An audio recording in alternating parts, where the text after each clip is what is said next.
उत्तराखंड समान नागरिक संहिता यानी यूसीसी को लागू करने वाला देश का पहला राज्य बन गया है। यानी अब उत्तराखंड में विवाह, तलाक, विरासत और गोद लेने जैसे सभी कानून राज्य के नागरिकों पर एक समान लागू होंगे। हालांकि यूसीसी के तहत अनुसूचित जनजातियों और कुछ संरक्षित समुदायों के लिए विशेष छूट का भी प्रावधान किया गया है। इसी क्षण से समान नागरिक संहिता पूर्ण रूप से लागू हो गई है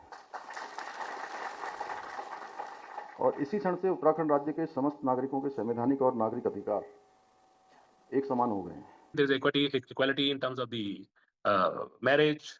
There is equality in terms of the inheritance. There is equality in terms of the various provisions that were there in different like the Muslim law has some provisions, the Hindu law has some provisions, the other minority communities have different provisions. So now it has brought in all of them under the same ambit.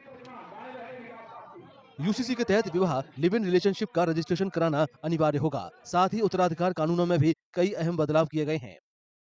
Live in relationship का 1 महीने के अंदर registration कराना अनिवार्य होगा, नहीं तो 3 महीने तक की जेल और 10,000 रुपए तक का जुर्माना लग सकता है। वहीं लिव इन रिलेशनशिप में पैदा हुए बच्चों का 7 दिनों के अंदर रजिस्ट्रेशन कराना जरूरी होगा।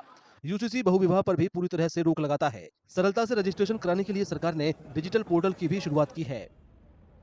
सभी धर्मों में पति पत्नी को विवाह विच्छेद के पश्चात समान अधिकार देने के साथ ही पति या पत्नी के जीवित रहते हुए दूसरे विवाह को पूर्णतः प्रतिबंधित कर दिया गया है।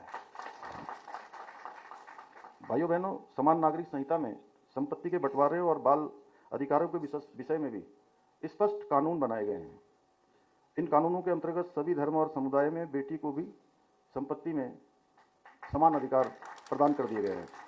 इसके साथ ही संपत्ति के अधिकार में बच्चों में भी किसी प्रकार का भेद नहीं किया गया है, अर्थात प्राकृतिक संबंधों के आधार पर जन्मे, सहायक विधियों द्वारा जन्मे या लिव इन रिलेशनशिप आदि संबंधों द्वारा जन्मे बच्चों को भी संपत्ति में बराबर अधिकार माना जाएगा। उत्तराखंड में यूसीसी लागू होने के बाद मिली-जुली प्रतिक्रियाएं भी सामने आई हैं।